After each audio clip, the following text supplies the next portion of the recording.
Yo, another day in the lab, baby. So it's always a good day. Oh, it's always a good day when we in the lab.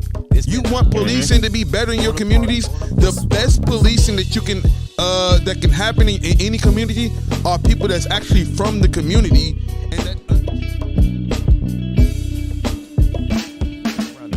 Once again, Rick, host BNY podcast, now known as What Effing Week with BNY. Dev, how you feeling, man? I'm in here. It's good comment section. Yeah. Do we drag our people down when sometimes they don't deserve it? For sure, absolutely.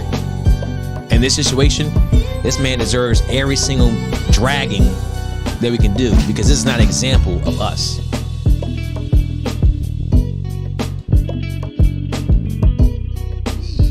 But you got the angles. You got the knowledge of the game, bro. This is where you're getting at, the IQ.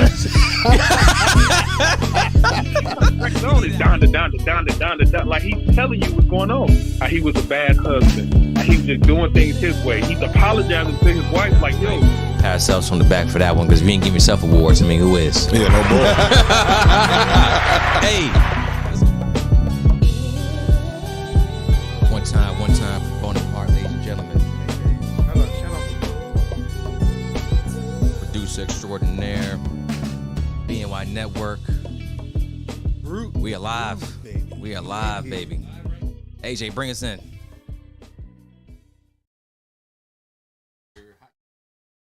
There it is. We got a mouse. Don't call us out like that. Good Lord, man. You just worked to this. Got enough to worry about. Give me some time, man. Oh, man. Hey, Charles County, what's going on? How y'all doing tonight? Facts. We back. Dev literally just showed it like a minute ago. This is very true. Chance to probably see this, man. How you doing? The life of a parent is a crazy one indeed. That's when you think you have enough time, you don't. Nah. Try 2 teenage girls. Yeah, exactly. That's scary. Yeah, I got a preteen. Yeah. I got a preteen. 15, I'm cool. 16, man. Gray hair and losing's coming in. I'll let you deal with that one. How's first of all, foremost, Commissioner BJ Bolin, BJ, for podcast purposes. Round of applause for you, sir. Absolutely. Welcome back to your return to BNY. Yeah, for sure. And I think the great thing about this one is that we've been talking, on and off since the last time you were on the podcast, and you expressed interest in coming back on. So it's always good. Always good to have a sitting commissioner sitting down and seat across from us. So. While they still have me. Yeah. Hopefully tomorrow they'll put me in for another. Yeah, we'll see what happens tomorrow. Bring that mic a little bit closer too as well. So everybody can hear me. Yeah, it's that turn up. I think it's just need to bring it a little closer. I've never been accused of speaking loud enough. Here we are.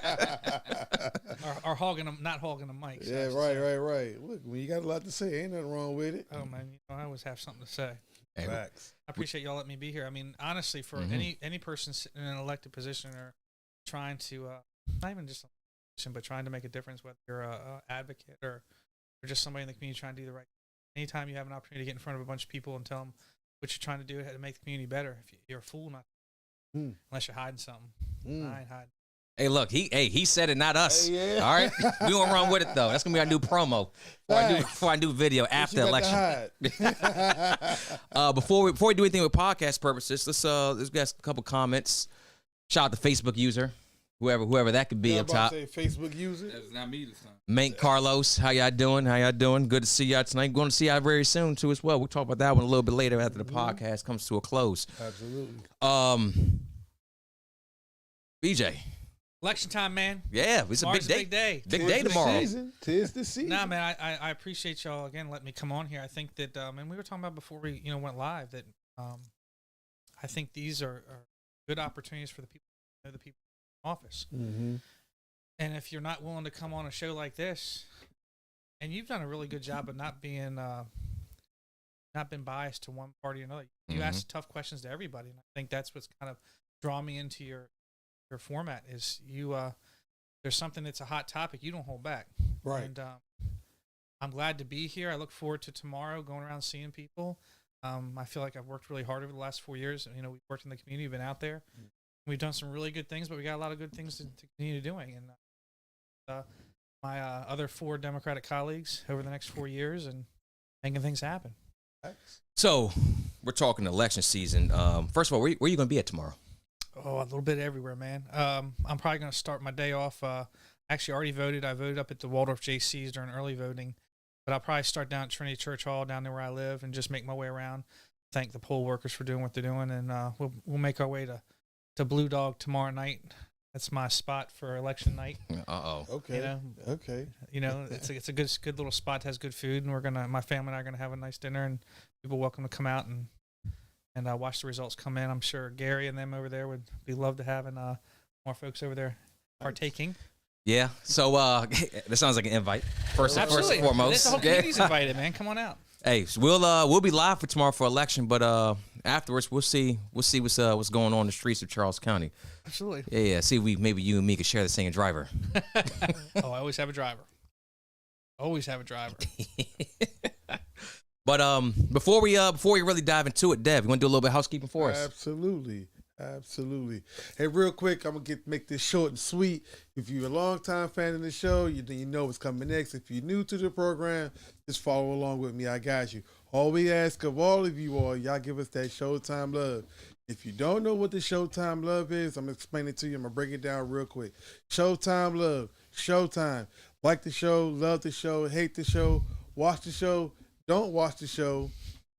Take the time out to like, share, subscribe, comment, and let your boys over here at BNY know what we doing, how we doing, what we can do to improve it, what we getting right. Because y'all comments and y'all input helps to drive the show. So again, give us that Showtime love. Yeah, we got a number of people in here watching too as well. A share goes a long way to helping grow the podcast. You know, like engagements, gets it in everybody's news feed too as well. So definitely appreciate y'all for supporting. With that being said, let's stick with the election. So obviously you're gonna be out in the polls tomorrow. Let's talk commissioner board. There's been a change as far as from Rucci to Patterson. What's your thoughts on that? Bobby's been a good friend and a good commissioner. I've enjoyed working with him over the last 4 years. We have a lot of things we've accomplished together. At the end of the day, the people spoke, and Ralph is a good man. I actually, his dad was my vice principal in middle school. Okay. Down at Picklewax, so I know his family. I've known him for a long time. So he comes from a good family. I think he'll do well. I look forward to working with him.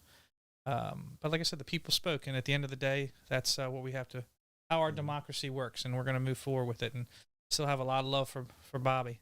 He's my man. Right. So I look forward to it. So how does that let me ask you something, like on a human aspect, like you said, it's a friend of yours. You obviously seen him, been voted out. What kind of conversations do you have with him? Like, hey, it sucks.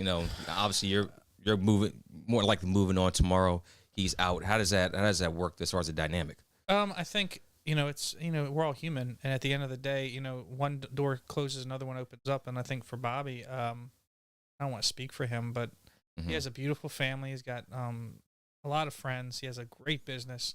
I think it's, and I say when I retired from Prince George's County, this is just a chapter in my book. It's not my whole book. And I think for Bob, it's a chapter in his book. And at the end of the day, he has a lot to be proud of, a lot of what he's accomplished for 3 terms. And I think he can look back to, and say, this is what I did to help Charles County. And now he's going to, run that Rucci's Deli and make it is what it is. And, I just, I think it is tough sometimes when you have friends, but I think it's part of life. It's, the show does go on. And, I've always said that the seat I'm sitting in isn't mine. It belongs to the community. And when they see fit for me not to occupy that seat anymore, they'll let me know. But as long as they'll have me, I love being at the table, and I love working and advocating for my district. So, I think you just brought it up right there, district. So recently there was a vote. I know we talked to that I think last podcast about district only voting for commissioner. 3-2, it passed. Thoughts on that? It did. And I kind of felt early on when I was elected that I heard from a lot of people. I was very confident that this is what the people wanted. This is what the people all across the county wanted. And I brought this up about a year ago, and it failed. We didn't even get to a vote.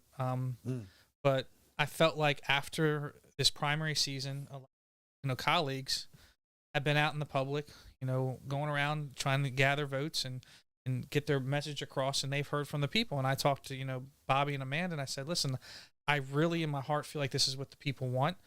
And I believe, and we had, I won't say which one, but I said we had a little bet going. I said I think we'll be around 95% of the people that respond to when we put the public hearing out are going to want this. And sure enough, when we had the public comments, I think we were around 115 public comments. We had 4 against it.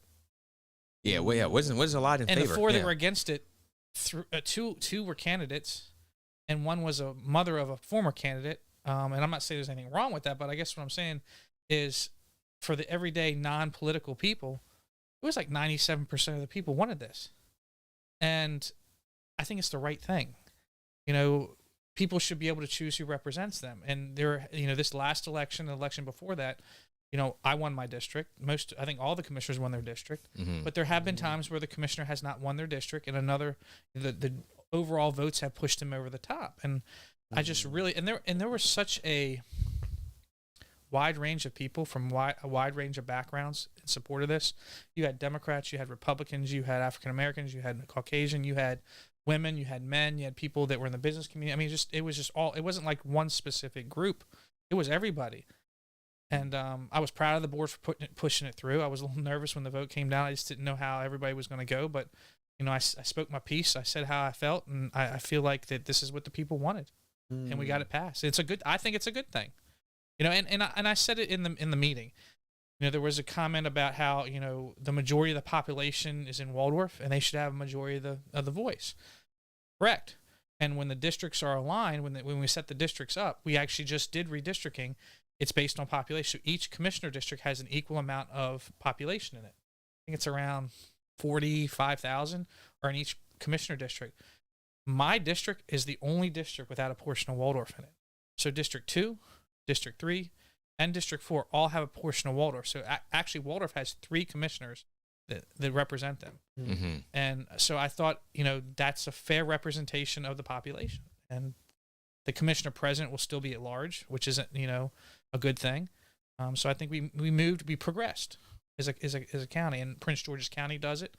And, I know there were some people down in St. Mary's that pushed for it hard the last legislature to try to do it at state level. I mean, and I'm not saying, how do I put this?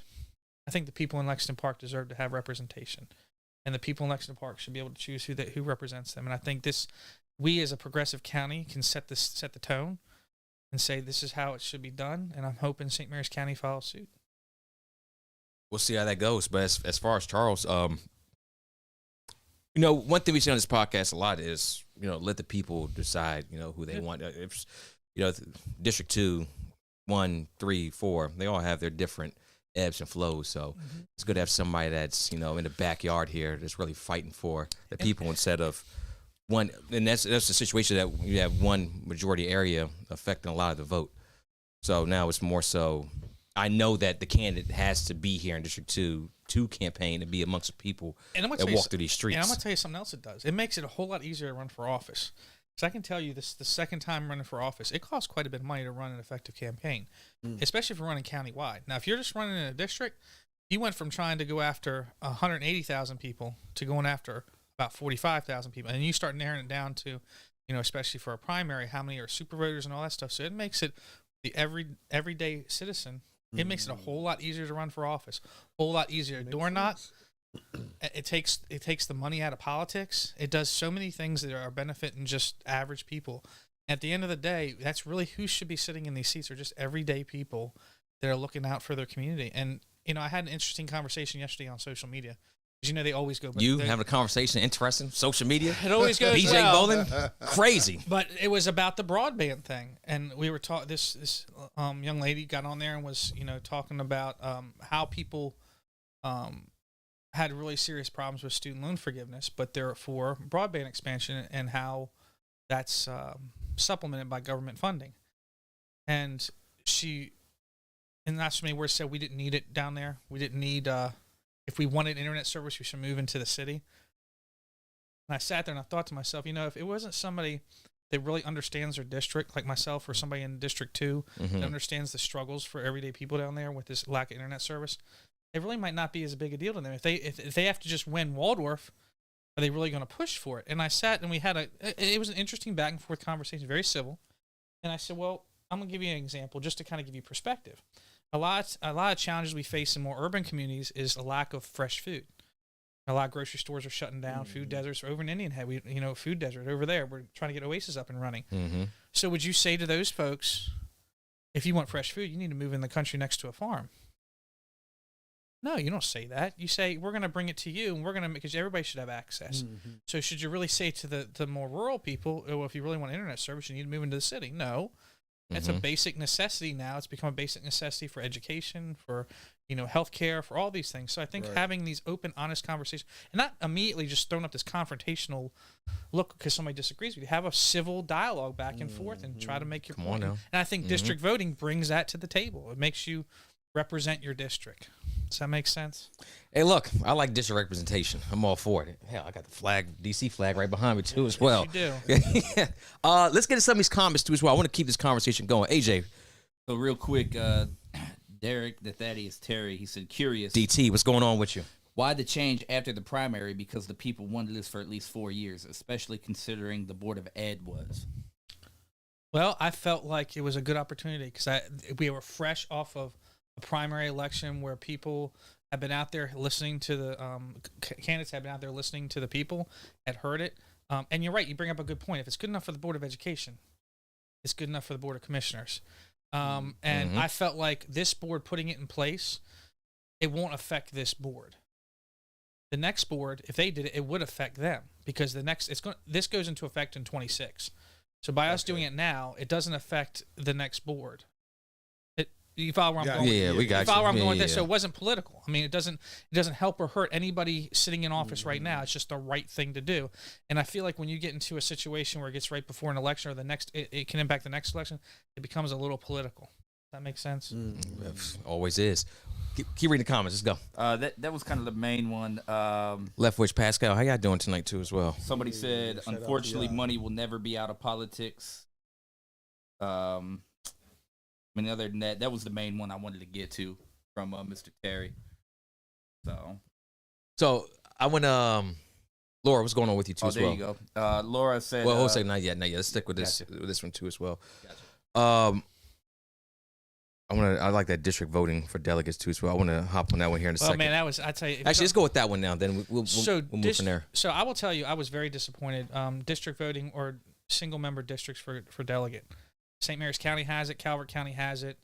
Prince George's County has it. And when exactly is that? That is where a senator, you usually have a senator and 3 delegates that represent an area. It doesn't always have to be the same county. You look at Michael Jackson he is a senator that represents Charles, Prince George's, and Calvert County. He basically has a delegate in each county, essentially.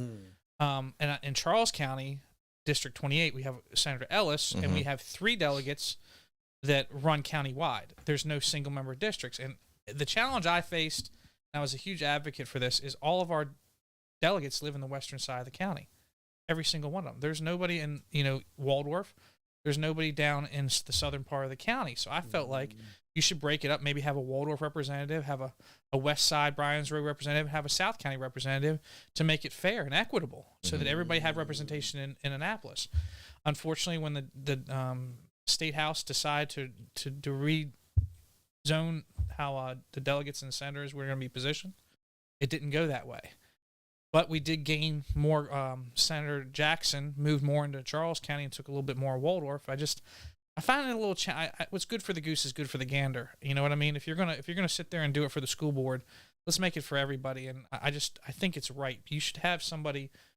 And I'm right now I'm speaking on behalf of District 1. There's literally nobody in my district that represents us in Annapolis. I shouldn't say nobody, because there's a small portion of my district is actually represented by Senator Jackson over in Benedict area. But a heart like La Plata, South County, we don't have anybody. And I thought the right thing to do, but I don't have control over that. But we did have control over was commissioner, and we did it. So it's a start in the right direction.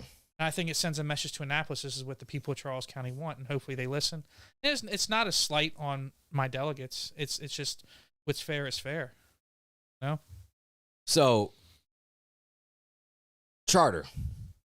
So where it's been brought up on this podcast multiple times. Had Commissioner Collins sitting here too as well. He's an advocate of the charter county, and I'm dead set against it. So how is that going to work?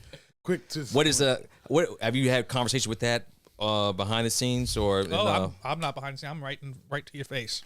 Well, that's what I'm asking here right now. What we got? For years, they had a charter board that came up with because the way the process works, you come up with a charter board that comes up with how the charter will be established, with the ins and outs, how it'll be set up.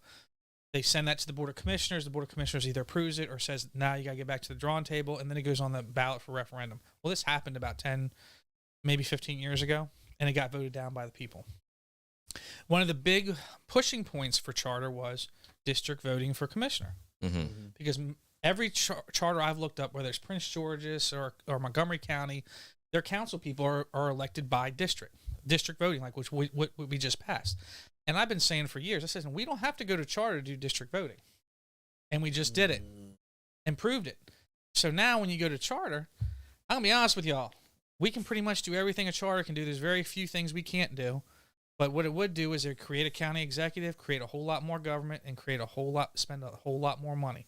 A lot more time to get things passed, get money to trickle down. And it adds another layer of government that we just don't need. Right now, if you want something passed, you get 3 commissioners, you can get that thing passed. A little bit of pressure from the people, comment section. And you can't play it off. I mean, in a lot of counties, what they do, well, the county exec won't push it through. Oh, well, the council won't do it. No. Right now, if you want a bill passed, you hold those commissioners' feet to the fire, and you say, if I have 3 commissioners, it's going to get passed, like this district voting bill.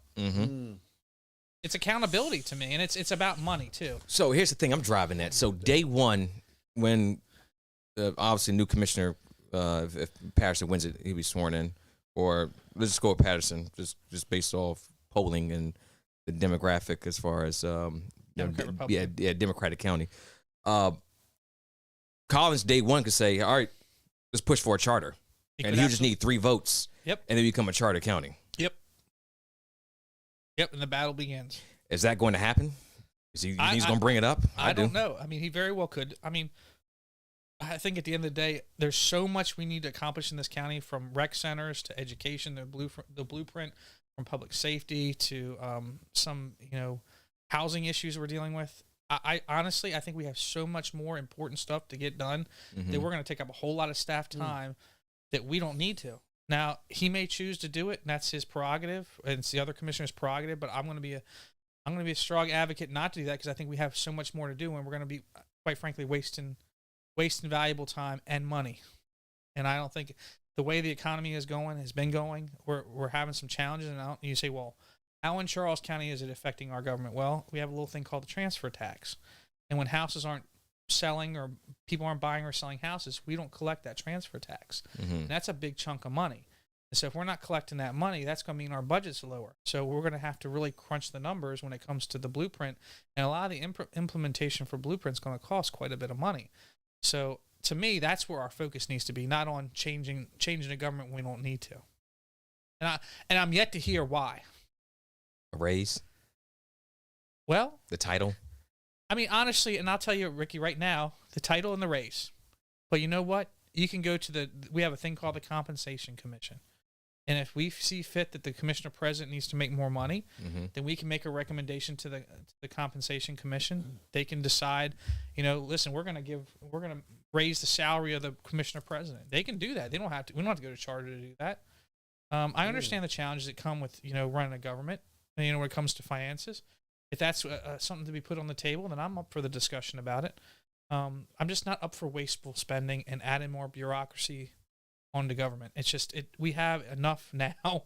We don't need to add more. And that's, I mean, honestly, that's my opinion, and it's nothing. And I worked in a charter government for 22 years. PG County. Prince George's County. And I can tell you that it's a lot more complicated to get things done up there than it is down here. You can ask anybody that tries to do business with the county. Presents challenges. Yeah, then you said, like, you got your commissioners, then you got the council people too as well, then the county exec. It's just the extra layers of, I understand it. But I do think that based off interviews we've had with Commissioner Collins, that he is going to push for that And another thing you got to think of too, I mean, Are we not satisfied with the job that Sheriff Barry's doing? Are we going to create a police department? And that'd be another thing too, as well. We elect a school board to manage the budget? Mm-hmm. Are we saying that we're going to take over the Board of Education, and we're going to start? I mean, that's a whole lot of power centralized on one person. Where right now you elect all those people. If you're not happy with the way the sheriff's department is going, you elect a new sheriff. If you're not happy the way the Board of Education is going, you elect a new Board of Education, and you're putting a whole lot of power in one person's hand. And we know how that's gone at the federal level sometimes. That's all I'll say about that. We saw what happened with Jack Johnson years ago. Not saying it'd be the same thing, but we saw that. I lived it in Prince George. That's right. Yeah, you was there. I was working there when it happened. You were the guy that arrested him. No. No. That was not me. Let's get the lonely patrolman. Let's get some of these comments. What we got here?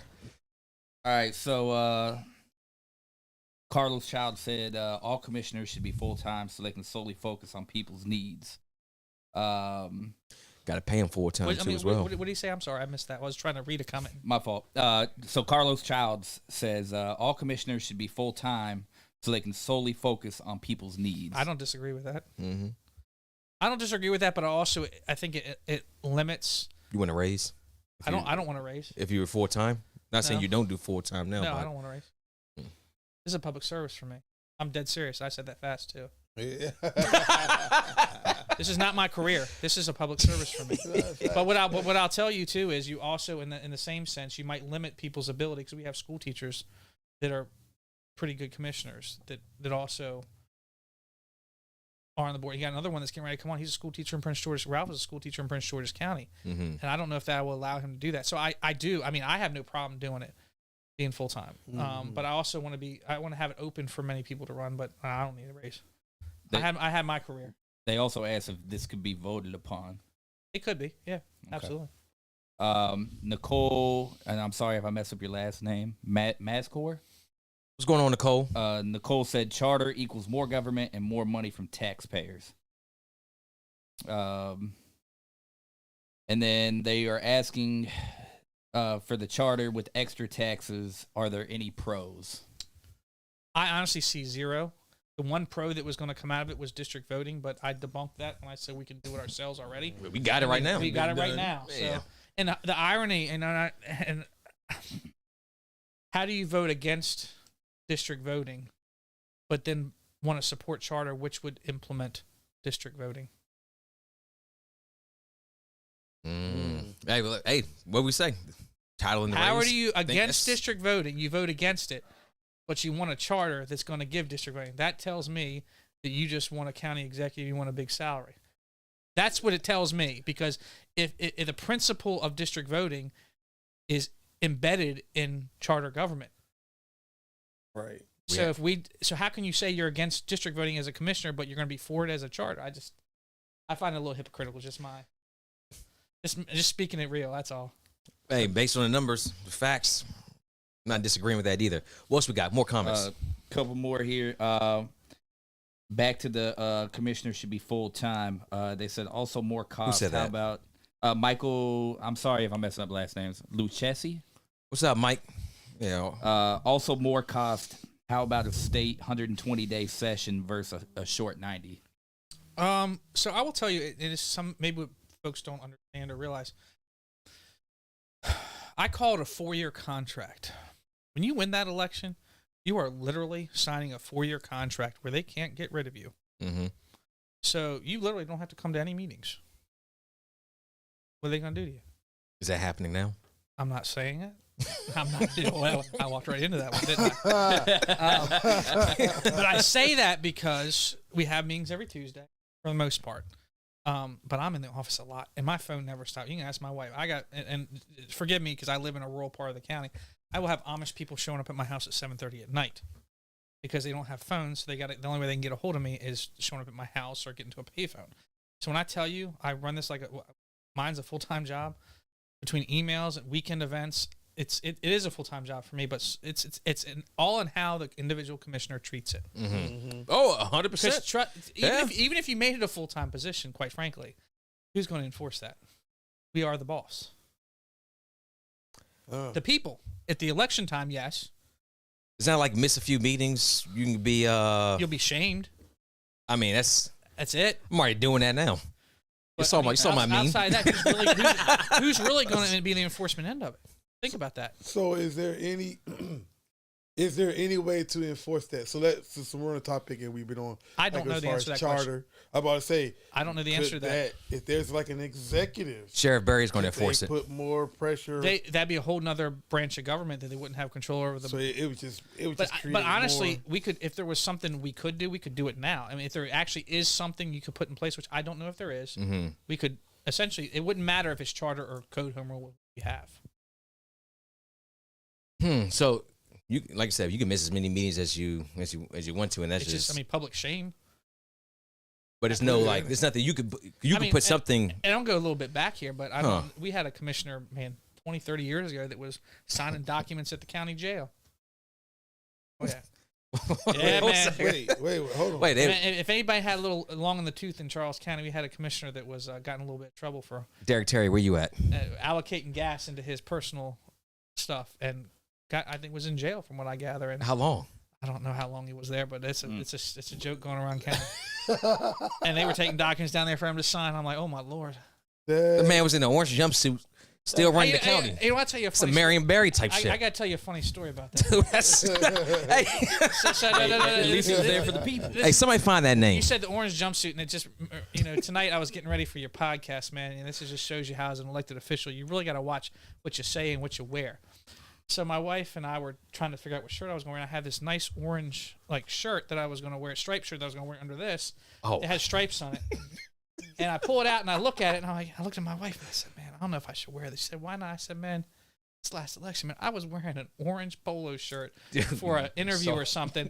My opponent put these fake bars around me, and I looked like I was in a prison jumpsuit. I can only imagine on a podcast. I remember that. We saw the memes. We saw it. I was trying to be like a good, fall spirit. I'm like, but I gotta stay away from the orange, man.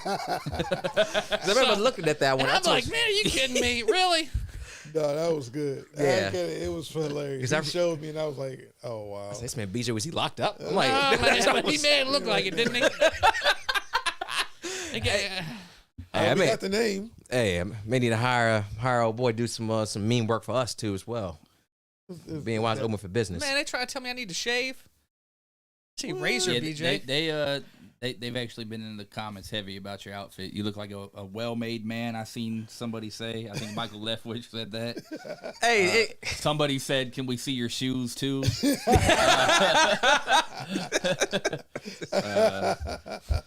These are comfortable too. I don't know what they're called. My wife, forgive me, but my wife bought them for me. Hey, all good we had BNY. I'm just walking outside my house to get here. So one last question, and I don't know if we're going to get into it, but I will go ahead and just put it out there. Go ahead. Pascal asks, is there any help we can get to fund the blueprint? Oh. And I think that was going back to the budget talks earlier. I tell you, that is a serious point. It's going to be a serious point of discussion. And looking at the school board coming in, we're going to have a really new school board. No matter how you look at it, how this pans out, it's going to have a lot of new members. It brings serious challenges in when you talk about. We were just talking about. First off, I want to fund it. Every year I've been in. I have done everything I could to fully fund the education system. But with the economy going the way it is, it's going to be a challenge. And you start adding on all these other projects that some of my colleagues want to put in the play. I think education needs to be at the top of the list. And if we can't get education funded where it needs to be, that needs to be the top thing. And if there's money left over, then we start getting into these other second tier things. And it's important because if we don't fix the education system, then we're setting our future up for a failure. Our children are our future, and when it comes to everything, that's where we need to invest our money, is in our kids. And at the end of the day, I will continue to be an advocate for the school system and teachers, and making sure that not only are they safe, but the children are safe and they're getting the resources they need. And there's children that go to school hungry. There's children that go to school without clean clothes. I mean, these are things that some folks that maybe have been more fortunate don't realize, because it doesn't impact them, but it does impact a lot of children. And I think we need to take a real serious look in how we help them. That's our job. I mean, that's why we're sitting here, is to do that. I'm with it. What's your Scroll up a little bit too as well. Gotcha. There's something else up there I want to take a look at. Marlon Dean, for those curious. Carl. That's the name? Carl? No, Carl. Marlon Dean. Marlon Dean. Oh, That'd yeah, be, that's the name. That- That's the name. Oh man, how? Going up. I need to know That's how way long. back. That's way back. I need to know how long this man was in jail for. That is hilarious. Keep going up. Keep going up. Keep going up. Nah, go back down. There's some other comment I thought I saw up there. Keep scrolling down. Dude, Gilbert, thank you for lifting mask restrictions. You did. Remember that vote? That was about a year ago, about this time. Yeah, let's read that one from Lucas right there on YouTube. Shout out to the YouTube community too as Can you well. read it? I can't see Welcome back, you two. Can you read Absolutely. it? It says Been a any while. plans to help reduce traffic along 210 and in Brandywine. Has there been discussion to work with Prince George's County on that? Prince George's County has no incentive to reduce the traffic without your pressure funds. I know with a lot of the overpasses over on 210, it's definitely made it a lot smoother of a ride coming down 210. The lights. It needs to be like Ocean City. Just have more green for 5 minutes. Here's the problem, and I will agree with Mr. Lucas on this. It's going to be very controversial when I say it. If Prince George's County was taking how the transportation challenges we face are here in Charles, they wouldn't have allowed all that development right there along 301 right as you get into Prince George's County. We put a overpass over there at 3 Roads over there near Brandywine Road, and then we allowed all those lights to be put in right there by the shopping center and all that development. That part of Prince George's County was in the Rural Legacy Program originally, which meant it was meant for preservation, and then they flipped it, and now it's being developed heavily. Oh yeah. And so, but how do you stop another jurisdiction from doing that? And I'll be honest with you, when you talk about light rail, and I find challenges. Your representation in Annapolis is based on population.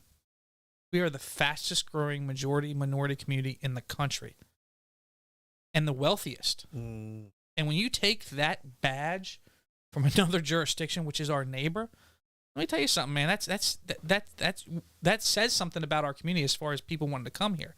But the more people that come here, the more representation we have in Annapolis, the more power we have. Right. How's that work? So how would that motivate Prince George's County to send more people to us? Because that's what light rail is going to do. It's going to send more people down here because then people have a quick way to get to work into DC. So I find challenges, and I want to work with other jurisdictions. My goal is to advocate for Charles County. And I find challenges with some of the planning and zoning around us in other jurisdictions, specifically that corridor, that are really working together. Because you're right. It doesn't impact them. It impacts our people going up to DC. That's the end of the county for them. That's the beginning of the commute for Charles County. That's the end of the commute for Prince George's County. So what is their motivation to fix that? None. Do you think they want businesses to move into Charles County and not go into Brandywine? No, they want to Brandywine.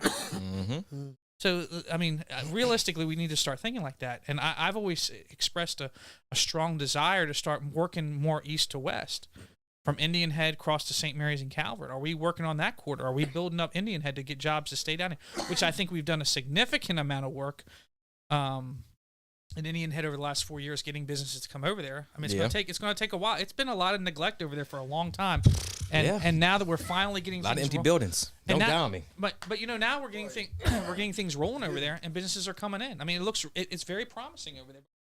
We can't let off the pedal. We got to keep pushing. Yeah, there's a lot of space over there to do stuff. A lot of growth that could happen there. And then you're talking about a path from Indian Head to where again? Well, I would say working on from between Pax River Base and Indian Head and Dahlgren. I said that those are 3 really large employers that we could start really focusing our transportation on how we getting people back and forth across the county.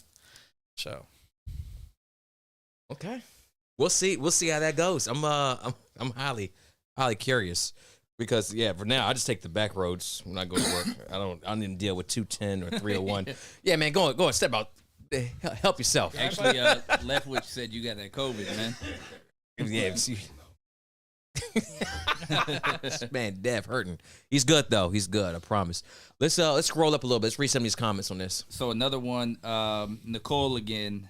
What's going on with the decommissioned coal plant by 301 Bridge? Oh, before we change topics, anything Gotcha. else on on what we're talking about here? Oh yeah, I forgot y'all. Yeah. AJ's running the comments tonight, ladies and gentlemen. Makes things a little bit smoother for the podcast. If y'all hate it, let me know, and I'll fire him. What we got here? No, Sports and Learning. We'll come back to that, too, as well. Oh, man, that's a straight shot at me, man. Is a Sports and Learning complex going to be in Why not? Of course I'm going to advocate for it in District 1. That's a big district. Pascal, let's hit up our District 2 commissioner. Oh, my Lord. We'll see if we get a meeting anytime soon. Put me in the middle of that one, man. Let's keep scrolling down. Scroll down. How far away for light rail? Colin said about 15 years. I think it's longer than that, man. After what I just laid out to you. Yeah. I'm just being honest, man. We've been talking about light rail, and the challenge I have with light, we have put so much money into studies. And what I will say is, look at the right-of-ways. If you're coming down 301, I'd like to know where they're going to put the light rail. They're developing every piece of land in southern Prince George's County coming into Charles. So it would be interesting to see where it's going to be laid out and show it to the public and how Prince George's County is. And I know, trust me, I know there was federal funding that came in. I'm just very skeptical because they've been talking about light rail since I was a baby in '79. So for like 40 years. So I'm very skeptical of it. But there's a lot of people making a lot of money off studies. I'll just say that. Oh. How much money? Who's making money? You got the names. Nah, man. That's I just there's a lot. All these studies, man. Studies drive me nuts. The amount of money we spend in studies and things just don't get accomplished. And I know they said there's got to be a path laid for it. I'm not that I'm against it. I think it's important. Mass transit is important. I'm just very skeptical, especially when you have other projects like is that the green line or the purple line that went across? Oh, the purple line. That was our project for the light rail was well ahead of that when they pulled that one out of the hat. 15 years into our project, and it's dang near almost done. The comments are saying names. Names. BNY loves names. Man, you got to look that up, man. You got to look it up, state contracts and stuff like that. That's how you look it up. You just hear dropping the breadcrumbs and just have us chasing down from there. Just lead it. We already got one. So shout out to Carl. Keep scrolling up. We'll come back to it. Nicole's comment. Go up. Joshua Barrett, what's going on with you? I'm reading your comment up here too. It's we're in a second. Scroll up. Pascal said, "Bring the Boys and Girls Club to D2." Where's Nicole at? She's talking about 301. Scroll down some. Scroll down. So I will say this: I think when you're looking at a sports and learning complex, aquatic center, Boys and Girls Club, I wouldn't be opposed to somewhere near the line of District 1 and District 2, and I'll just say that somewhere like on the not far south, but southwest side of the county, like on the west side of La Plata, just to serve kind of like the Bryan's Road, Indian Head area, but also kind of encompass some of that South County right there. Because I think there's we have, and I know people are giving me a hard time about the Capitol Clubhouse, but there's a lot of amenities in Waldorf, and I think that if we put something on in that area, kind of like around, like near the college, somewhere in that kind of college, near McDonough High School. There's a lot of space back there. So somewhere there where it's not far away from Waldorf, but it's also not far away from Bryan's Road or Indian Head, and it's still somewhat close to the south part of the county. Hey, look, and listen, it's right up the street from here. And I will say that with the aquatic center, the South County Aquatic Center in Prince George's County, that does serve quite a few folks in Waldorf. Why are you shaking your head at something? Nah, I'm laughing because Michael's getting on Deb again. I seen it. Yeah. I seen it. That's why I ain't. Man, I ain't touching that comment. Yeah. This is the one we're talking about, right? Yeah. See, the coal plant. So No. It was that's the one. I'm sorry. Go ahead. Yep. So with the coal plant, what can I talk about? Why can't the county purchase this and create a park or something good? Well, part of the challenge with that site is what's been there for a long time. So there's a lot of things that will have to be done from an environmental standpoint, and there's certain things in the county when they're being discussed and negotiated in private sale that I'm really not at liberty to discuss, but I will tell you that it's still on the table. There's things going on with it, trying to figure out what direction we're going to, but it's going to be a public process when it does come out. But we're very limited on what we can say because it is a private company that owns it. But we do recognize the importance of the energy aspect down there. You have the ability to plug into the power grid down there, even though it's not going to be coal powered anymore. There is the ability to plug into the grid. We do have a deep sea port there, which the only other deep sea port in the state of Maryland is Baltimore Harbor. Many people know that. So that's an opportunity for commerce there. There's a rail that goes from there all the way up to Baltimore, train rail that transports coal, or was transporting coal, but that's still there. Could be used for commerce. So there's tremendous opportunity. And what I can say is that our economic development team has been working really hard with the owners of that property and potential suitors to try to get it, to address any environmental concerns, but also try to make the most positive economic impact we can on the county and beautify it. I will tell you, that's one thing I am pushing for. I want it to look nice coming over that bridge. Yeah, for sure. So I want it to look nice. Aesthetics is everything. That's one thing I've been, all this, I said, I think it needs to, I'm telling you, it needs to look nice. Like, I want trees and landscaping and a nice, I don't want to come over the bridge, and it had a purpose. But now that they've decided to decommission the coal side of it, I think that needs to be a serious aspect we look at. So, scroll up some. I want to read Joshua's comment. Joshua Bear, friend of the podcast too, as well. Scroll right there. What up, Devin, Rick? I'm ready to sit back with y'all soon. Hey, Josh, man, whatever you want to. Hey, you got my number, man. Always welcome. Yeah, Absolutely. hit me up, dude. Shout out to BJ, doing great things so far. Got my vote, champ. One of the residents can get a tax break, take out of the pockets of the commissioners who didn't do nothing for the best of our county. Also, we don't need a big government.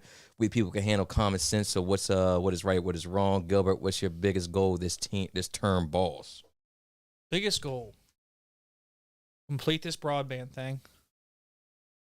Get people access. You like that? You like the Al Gore, Charles County when it comes to internet? Man, you ain't kidding. And I'll say this: what they say, you snap your fingers 3 times, internet and a food basket will show up.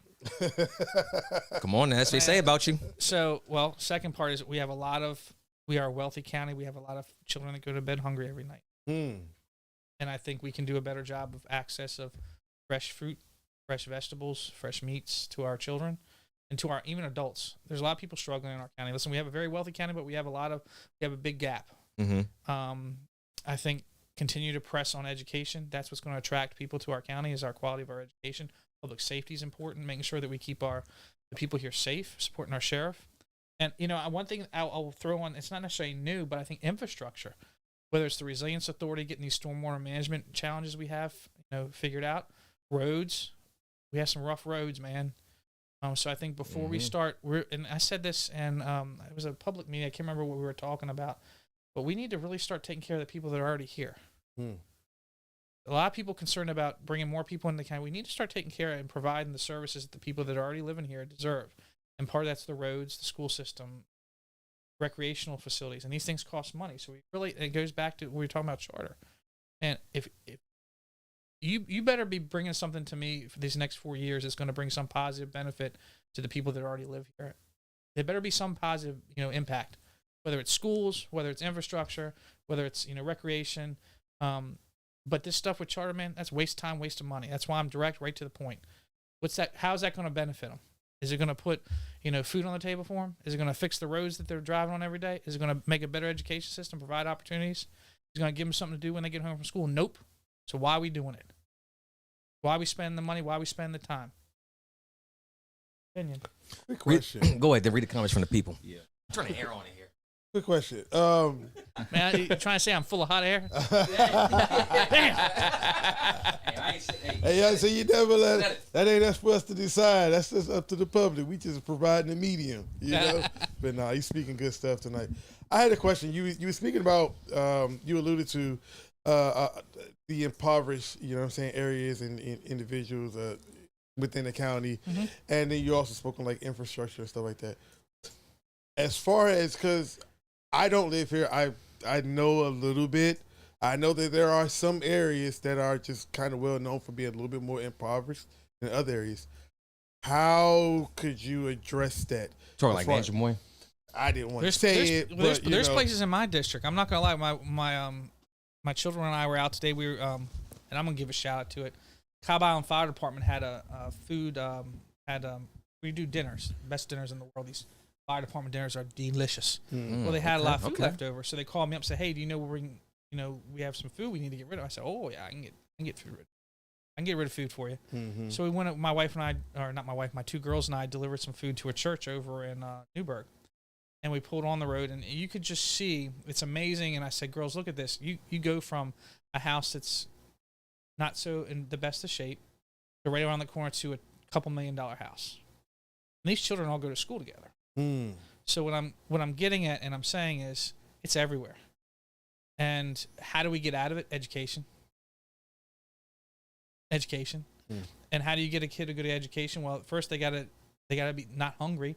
They gotta be able to worry about school, and when there's challenges at home, it's just so many different things that impact the child when it goes to school. And I'm not trying to make it all about education, but really, when a child gets started off on a good path, it's like compound interest. That thing keeps compounding, and they become successful. They have opportunity. If they're starting off behind the 8 ball, so to speak, it makes it even more of a challenge. So we got to fix some of these problems, man. And how do we do it? It's not always the government that needs to do it. Just individuals, you can do something. Donate to your church, donate to your, food pantry. Go out and volunteer. Volunteer in the school system. Parents, volunteer, to mentor your kids. I mean, there's just a lot we can do. And that's, when you might chuckle when it came up about salaries for commissioner. Really, I'm good. I'm doing this. I had a career. My family, we've been blessed. I'm just trying to make a difference. And at the end of the day, putting food on people's table, that's making sure they have a decent roof over their head. And you talk about that. Affordable housing is a huge problem in the county. Mm-hmm. And how do you solve that? Because it's a delicate balance. I mean, if you're trying to, and a lot of people are talking about, the county building homes, well, that's going to cost money. And and if we have to pull money out of our budget, are we raising taxes on other people to pay for this? So every dime we spend, we have to make sure that we really need to spend it. That's why I say everything. There's nothing this is not impact. I mean, every time a policy decision comes in play, how is this going to impact an everyday person and how they're living their life in Charles County? And I think that's the way you have to look. You can't just be there for the picture. You can't just have a big old check and walk out and smile and say, I'm giving this money away. Well, how is that going to, is it something that's really going to be fruitful? Is it something that's really going to happen that's going to, or you being a showman or are you being a leader? So I'm with you. I do have a question. So residential property taxes, obviously those are some of the highest in the state of Maryland. So, and I will tell you, we were talking about this the other day. Mm-hmm. In Charles County, all of your taxes are in one bill. And a lot of other counties, you have municipal taxes, and you have, like PG in Prince County. George's and Montgomery, you have park and planning. Mm-hmm. And I was actually at Commissioner Stewart's town hall that's where we were talking about it, about amenities for, Parks and Rec. Well, in Prince George's County, when you factor in all the other taxes that other jurisdictions have into play that they've separated out, and you add them in to what we pay in one, we are not the highest taxed county in the state. That's true. So the rebuttal to that, and shout out to Derek Terry, he said that I don't mind paying more in taxes as long as they have something to show for it in the county. You want to be the commissioner that raises people's taxes? Who, me? Nah, you have your seat. Oh, no. I got mine over here. Oh no. Because and this has come up in every budget discussion. Even last budget discussion we had, I put it out there 3 months before the actual budget hearings. What do you want to see in your budget? If you want to add, and this is what gets said to us. If you want to add something, where are you cutting? We can't just make money fall out of the sky. Mm-hmm. So where do you want to cut to make room for this part in the budget? You tell me where. Do we get grants? Yes, we get grants. We have somebody solely dedicated to going out and finding as many. But even grants, a lot of federal grants, I mean, there's private sector grants, yes, that we go after. But for the most part, most grants from the federal government are tax dollars. So there are a tax. So that's why we have to be responsible. I'm all about it, all about ideas. I'll put it out there, say, here's the budget book. Here's what you can look at. Tell me where to cut. I want to say, and forgive me if my numbers are a little off, but it's around 70. I want to say around 70% of our budget is gone before the county government even touches it. That is the school board. It goes to the school board and it goes to the sheriff's department. So we're dealing with about 30% of the budget for a county government to deal with water and sewer, roads, parks and rec, everything. Every aspect of government, it's about 30% of the budget we get. Would as to Derek Terry's point, would raising taxes really be an issue if the public has some sort of guarantee that there will be results from that? I think a lot of people are against taxes being raised because they still drive out on roads, they're still hitting potholes, there's still school needs, there's still defaults and defuncts throughout the county. Would People cost money. Yeah. The more people that move here, they cost more money. I'm just being honest with you. Less people, less money. You talk about more money, more problems. Well, more people, more problems. And I'm telling you, one of the biggest challenges we're facing now with the revenue, or not revenue authority, I don't even want to get that discussion. The Resilience Authority, aging infrastructure is a huge issue. Flooding in neighborhoods, faulty, all that stuff is costing us big money to get that stuff repaired. You start adding people, that type of stuff costs a lot of money, especially with environmental regulations, and there's certain things the standards we have to put it in. It costs big money. So I hear what you're saying. I've not found one fan. They can say they're in favor, okay with raising taxes, but I don't know if I want to be on the other end of that stick. And I hadn't even started into fire and EMS services. And, I've been advocating to my colleagues about how much of a service we get from the volunteers. If we had to go to a complete paid service, talking about taxes going up. The services our volunteer firefighters and EMTs provide to us for free saves us a ton of money. And so when we talk about trying to get these bills passed to give them a simple tax credit for their property taxes, or give them a little bit of incentive to be a volunteer, it pales in comparison to the amount of money we're saving. And we would have to pay out if we were paying for full-time firefighters and full-time volunteers. Now, we do have some volunteer or paid EMTs, but we're steadily increasing that because just the demand of folks. And with an aging population, the strain on that is really put a lot of strain on the EMTs and the Department of Emergency Services. Yeah, I can imagine the struggles they face there. Let's go to some of the comments. So the people talk. All right, Carlos Childs. And I did. Pascal. Hold on.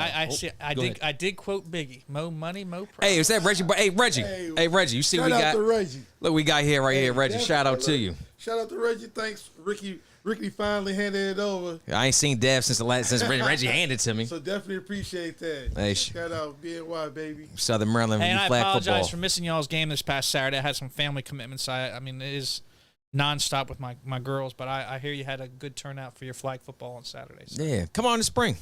Well, absolutely. Yeah, for sure. All right, so Carlos Childs and Pascal asked, what are your thoughts on cannabis and hemp business and the opportunity it could bring to Charles County and D1? You're asking Hashtag V4Q4. You're asking the retired police commander. You know what? Let me. Here we go. You know what? There's a lot worse things going on in this world than marijuana. And there's a lot more things we could be focused on than marijuana. There's a lot of benefits to marijuana that people deal with every day, from anxiety to many things. Didn't come across too many violent people smoking pot, man. To be honest with you, in 22 years being a cop, people will say it's a gateway drug, but there's a lot of gateway drugs. I think I find some hypocrisy a little bit, and I'll sound how much we come down the tobacco business, but in turn that we're coming back and going to legalize marijuana. Not that I'm against it, because I'm actually for it. I'll say that I'm for it. I think you're a grown adult, you should be able to do. I think that too much of anything is bad for you. Too much tobacco, too much cigarettes, too much alcohol, too much marijuana. But I think it provides an opportunity for people to get relief that they need. My mother had cancer, something that helped her when she had cancer before she passed. So I think that there's a lot of benefits to it. I think don't be narrow-minded to think it's just. I don't know what the word is for it, but I'm for it. I think it should be legal. I think it also provides an opportunity economically for also hemp to provide some economic benefit in the county for the ag community. Sure, I probably shocked some people who said that. Question for you. Yeah. Bowling Farms, how good is the soil? Oh, man. Funny story about that. I have an 88-year-old grandfather that said it'll be over his dead body before we raise any marijuana on our farm. And I said, but man, we raised tobacco for so long. He said, oh, we call it devil's lettuce, he called it. I'm a little different in the generation. Listen, I'm not going out advocating for kids to go smoke it, but what I'm saying is for a consenting adult, I see no difference in alcohol. So, I mean, I think that as we progress as a society, that's why I'm a Democrat, man. I am a Democrat. Man, say it loud for the people in the back. I am a Democrat. Well, read some. Listen to these comments on BJ's stance. The healing. Hold on. The healing it would do to our soil. You know, that's a good question. I don't know. My dad is a soil scientist. That's what he did in college. So was my grandfather. So I don't know. That's an interesting to know what it would put in the soil. We'll do a study. BNY do a study. led by BJ Bowling. Yeah. Man, Friends of BJ. My kids watching this. Yeah. It's good stuff, man. All right. Yeah. AJ, scroll down some. Scroll down real quick. Gotcha. Carlos giving out samples. Always. Stay growing in indoor facilities. Oh. Well, barn is an indoor facility, isn't it? No, Carl's actually right. It is, a lot of it's grown inside, but I don't know about hemp. And there's a lot of uses for hemp. I mean, it can be used in feed. It can be used to making things. It's definitely something to explore. I mean, we have so much open land here in Charles County that I like to keep in farmland. It's definitely and one thing I will say, equal access for everybody, because you know, for so long people were pretty persecuted for it, and now that we're coming back around, it's going to be a cash crop. I think we can find opportunity for everybody to get into it. So that's, you're talking to a guy that loves farming every day. I just come off track today. It was an 80-degree day, man. I was hauling hay and getting some seed in the ground, man. Hey, I'm all for it. Scroll up. Let's get some more of these comments too as well. We talked about Carlos one. Scroll up. Man, I feel like I'm getting. If BJ was a test, I feel like I'm getting constantly tested to see if I'm a Democrat. Like every day, out of all the Democrats in the county, it's BJ Bowling gets tested every time. I think I got it. I think he made some Republican statements for sure. Oh my Lord! Hey, where's the meme guy? Get the meme guy in here. Yeah, it was meme guy, man. Former criminal. Now Republican candidate, like, wait, hold on, how did this happen? Like, I know, man. People take stuff and run with it. I don't see anything else over there. Scroll all the way down to the bottom. Yep. Make sure we ain't missing You got a lot anything. coming in, man. Yeah. Hey. Fast. You started talking about the hemp. A B+. Damn, B+. man. I'm an A+ student, though, man. Hey, B for BJ. So I know we talked a little bit about a sports rec center. Let's dive a little bit more into that if we can. I heard it's one on the way coming to the Play-Doh. What? Rec center. Yeah. Who's putting one in? That's what I've heard. Is that true? The rumor's true? Does it sound like it? I'm going to be honest with you. There's been some stuff on social media, people taking pictures with checks, and I've been calling my county administrator. I'm like, we don't have a capital project for that. And I'm like, well, I'm not going to lie to you. I'm a little scratching my head. Like, we're out writing checks, but we don't have, because usually how something like that works, unless the state's building a park, and maybe the state's building a park. But if the county's going to be involved in it, there's a process that goes through, like the Waldorf Park. It start out, it usually comes up as a commissioner discussion. We like to see a park, or we like aquatic center is a great example. So we're talking about an aquatic center. Last budget, we got money in last budget for an aquatic center. It's just preliminary stages. So if you told me about an aquatic center, I said, yep, we got it in the budget. When you're talking about a sports and learning complex, I know that we had some discussions. You know, Commissioner Stewart had one about trying to get feedback so we can take it back for the next round of discussions. But when it comes to an actual facility and where it's going to be, that's a little bit further down the line. Okay. They want names, BJ. Oh, well, I don't know. Who's cutting the checks? I'll just say Senator Ellis has been cutting a lot of checks lately and taking a lot of Facebook things. So I'm kind of scratching my head, like, where is that going to be? There's your answer, Carlos. Somebody get Senator Ellis on the podcast. We got some questions for him. Yeah, because I mean, honestly, in this last one, it was a Boys and Girls Club for $75,000. He had a check was taken with somebody. I don't know where it was at. He had a couple commissioners or a commissioner in there in the picture, and I'm like, it's a great idea. I just don't know nothing about it. And usually, what happens is the commissioners have a discussion about it, and we put it in the capital budget, and then we go out and try to find funds. So Pascal, I thought the Sports and Learning Complex was being funded by the state. That is great. If they are going to do that, that'd be delightful. I'm all for it then. Yeah. I mean, because listen, I'm nothing. being honest with y'all. We have these discussions because there's a lot of work that goes into these parks and trying to figure out. We just had a huge study to determine where our parks are, the driving distance. Another study. Well, I'll be honest with you because there's been statements made that we don't have any parks in Waldorf. That is not true. I can name parks in Waldorf off the top of my head, like a bunch of them. You got Steedham Park, you got Billingsley Park, you got there's several others. A lot of the parks that we have, St. Charles takes up a big portion of the county, and a lot of that's owned by IGC, and they were not IGC now, St. Charles Company, and they were required to put certain amenities in there in that area, and so there are parks that are just not county owned. White Plains Regional Park, and I know that and when you say the heart of Waldorf, you know, we have a Waldorf Park that's going in the budget now. It's a challenge finding spots in Waldorf because of the way that St. Charles is set up. And so we're actively trying to find the Waldorf Park. Like I say, is one that's already in place. Waterfront property is something that, and I saw something about Gilligan's that was in there. That's slated to be a waterfront park to have access for boats and public fishing and public boat access. That's a challenge. As much waterfront property as we have in the county, we don't have a whole lot of boat access and a lot of access for public. So that's something we're working on. So would you be down for bringing back like a ferry service, something like that? You know, I will tell you that when we first got in office, that was discussed. A challenge, and I used to be in the Marine unit in Prince George's County, so I used to go up and down the Potomac River all the time. The channel is very narrow.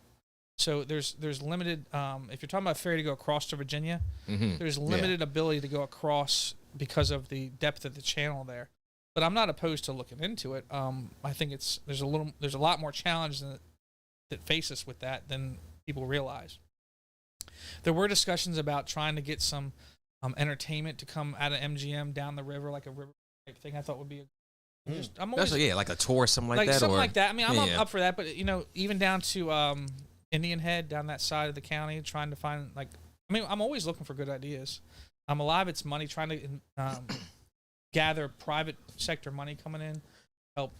Like I said, if the state's willing to pay for a park, I'm all for it, man. Bring it. Get a booze boat service up and down the Potomac, west side of the county. Come on now. A couple pods ago, there used to be a ferry from this area Who to was Baltimore. That? Somebody said that. Somebody was saying yeah. From Baltimore. It was like they were saying was the name? It was some area down here. It probably wasn't to Baltimore. It was probably to. I mean, if it was to Baltimore, they were going all the way down the river and coming back up the Chesapeake. Yeah. Somebody just threw that out there, but we had no. There used to be one that went across or went up the road from Marshall Corner, over in that area. Back in there used to be an amusement park over there. Back before. Yeah, I heard of that. Yeah. There used to also be an amusement park down there across from where the power plant was, near Aqualand. There used to be an amusement park there.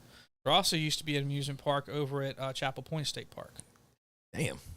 Charles County used to be very much a tourist destination for people coming out of D.C. Where it is, comment section was educating us one of these nights. Water was like a little Vegas.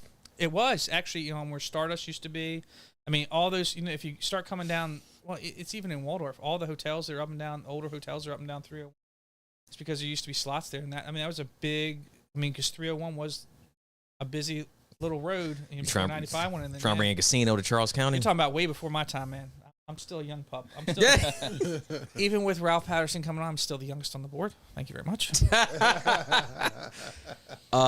Casino, Charles County. Would you? Right there I'm always for revenue, but I think the challenge is you have to make something that people will attract people down here. More nightlife opportunities. Yeah, I mean, I'm all for it. I think when you talk about the casino, our waterfront is our best asset. Right? And if you're going to put something like that down here, you need to start looking at our waterfront properties somewhere down in my district. I'm not just saying it because my district, but when I think of Waldorf, I think you're talking about nightlife. You're talking about a lot of the business community, restaurants, stuff like that. You start getting into South County, you're talking about your amenities like your water, your parks, your things like that. And to capitalize on that, that's something that I think would be very attractive. I found it challenging when I was probably about 4 or 5 years ago. I was over in Calvert County, and they had slots at over there at over on the Calvert County side, over on the Pax River. There's a restaurant over there that had a bunch of slot machines. I'm looking, I'm like, I'm in Little Vegas. I'm like, what's going on here? Well, they have a special. I'm like, well, why don't we have this in Charles County? So, Hey, I'm all for it. I know Leftwich like to do a little bit of gambling, light up cigars, whatnot. So yeah, I'm all for They it. said if you bring a boat, have hemp tasting, call it smoke on the boat. hemp tasting. This is going in a totally different direction, man. Hey, you endorse it now. Hashtag V4Q4. Democrats come out and vote tomorrow, man. I'll tell you right now. You ain't pandering to the base, are you? No, not at all. But you know what? On the election, I'm pretty proud of the bipartisan support I've gotten over the last 4 years. Now there are some folks that just plain, you have a D beside your name, they're just not going to vote for you. Mm-hmm. But there are people out there that are reasonable, everyday people that look into the character of the person and say that's just somebody that's going to look out for my county. And we might have philosophical differences, but for the most part, he's trying to do the right thing. And I like to think I'm that candidate and I'm that guy. So I'm proud of it. I mean, I have been Republicans that have supported me, endorsed me for the last 4 years, and they just know there's certain things that we might not see eye to eye on. But when it comes to the love of the county, there ain't nobody that'll match me. I'll tell you that. Hey, always good to reach across the aisle. Local politics, you know, we all got to live here, so do the best we can. Waldorf West celebration. Are you familiar with that? No? What's Okay. Waldorf West Celebration? I got the little flyer here from Charles County government. There's a couple highlights from here. I guess from maybe the last commissioner board. Native American Heritage Month, shout out to it. Broadband long driveway What's that program. called? Which one? I'm familiar with all the things you're talking about, but you Yeah. said something different. Are those all different topics? Yeah, just different topics. Just from the last commissioner board. Are you talking about our last meeting? Yes. Yeah. So you asked me just general questions. I'm sorry. Just a general question about it. I mean, we had a lot of things going on last meeting. We had a lot of proclamations came out. I think it was Native American Heritage Month. We had Hispanic Heritage Month the month before that. Mm-hmm. We have a very diverse county, which is a really good thing. I mean, I was young. This is a lot different, but it makes us stronger, man. We can go into places and attract businesses down here with our diversity and our wealth. You know, some people, how do I say this? I came from this county when I was in school here. My school was probably 85% Caucasian, played a high school. Mm-hmm. I went and worked in Prince George's County for 22 years, which is probably 85% African American. Mm-hmm. And I'm not scared of new things. I'm actually, I've learned after working up there for 20 some years that it makes us stronger.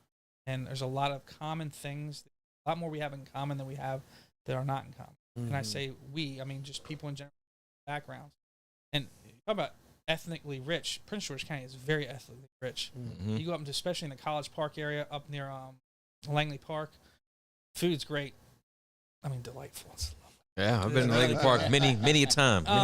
But I tell you, when you sit and you actually talk to people, one thing as a policeman, you got to talk to a lot of different people, and you see most people, they want a place they can be safe, they can have a nice home, they can raise their family, they can send their kids to school, get a good education. We all want the same things, and I think when you come to the table with an open mind, which I do, Mm-hmm. we have the opportunity here in Charles County to do it right. Not that Prince George's County didn't do it right, but there was some mistakes made along the way that we can learn from and it can make us even better. That's the way I look at it. Such as? I would say that when you come to development, the people need to have more of a say than the developers. Oh, we're that part of the podcast now. BJ Bolden verse against the developers? I'm not against anybody. I think I'm all about holding people accountable. Okay. I'm going to be here for a long time. I'm probably going to die here. I'm going to probably be buried here. I want my kids to stay here. So I want to make sure, I want your kids to stay here. So I want to make sure when we do it right. And I can tell you, I had a lot of support from a lot of different aspects of people, a lot of the business. And they know that when you get me in office, you're going to get somebody that's going to do the right thing. And sometimes we're just not going to see eye to eye. Come at me with something that's good. And when what your plan is with what the community needs, when they cross, we're in perfect terms. It's going to be great. But if I need to stir you over to what's best for the community, I'm going to do that.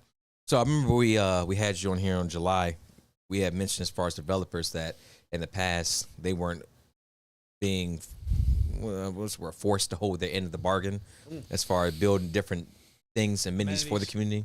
So has anything changed since that, or is relationship has it gotten better going forward?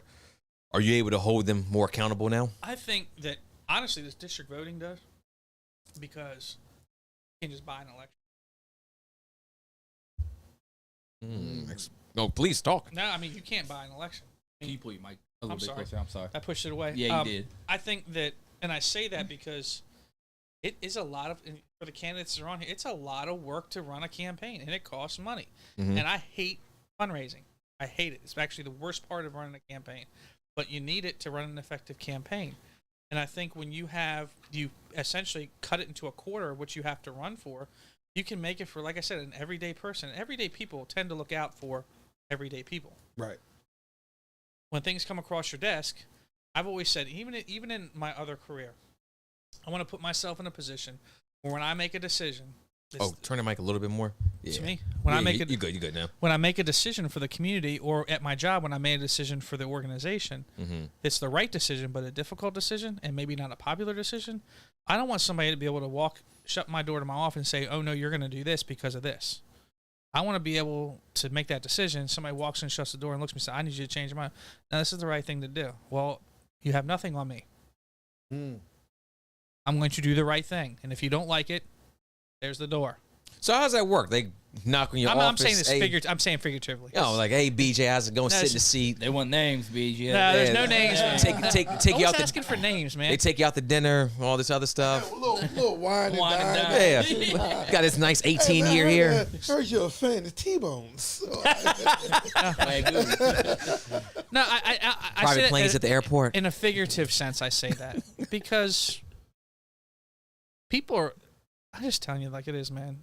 People are out to make money, and you know what? I'm not opposed to people making money, but do the right thing, man. Yeah, facts. Do the right thing, because I mean, you have people, and I'm just going to say in a very generalized term, that are buying brand new homes in a community. They shouldn't be dealing with some of the things that they're dealing with, and when they come back to you, don't make me have to step in, because that makes it's like why would I want you to do any more business in the county if you're not going to treat my people right?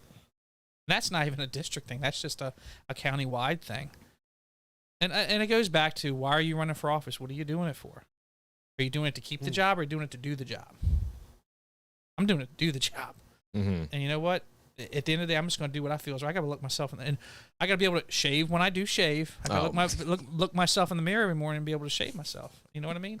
And if you can't do that, you don't deserve to sit in the seat, man. Just my opinion. Have you pushed developers out of Charles County for doing the wrong thing? No, I don't think you. Why is my man, somebody man that now? It's a developer. Now my phone's ringing. Yeah, so we heard it. No, it's my wife. You vouch for me. I'm not out running the roads. Hey. No, I don't think we pushed them out. I think that we've set a standard. I say that the last board did.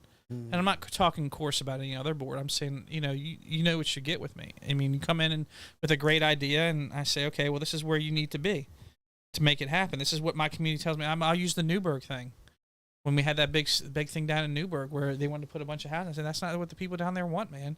This is what it needs to be. And if you can get to this is where I can sit you down in front of the community and you can hear from them direct. I know. It's like the district voting thing. I knew before I even pulled the trigger where my community stood on that. I felt comfortable making the bet. I bet you 95% of the people that walk in here are going to be for this. And I was 2% off because it was 97%. Margin of error. So no, I don't think I've run them out. I don't think anybody's run them out. I think we've said, if you want to do business in the county, this is the way you're going to do it.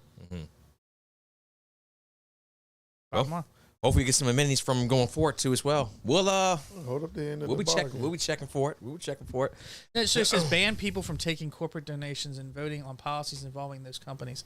Well, I think it's all in the character of the person running for office. Doesn't matter what money you take. You say you take money from anybody. I'll take money from anybody. Well, I shouldn't say anybody. Last time you said anybody. No, I would say if you want a candidate that's going to do the right thing, yeah, and it's going to have character and it's going to have integrity. And there have been times where I've voted against people that have given me money because that particular project wasn't what's best for the community. Who was that? This one down in Newburgh. They gave you money. You voted against them. Yeah.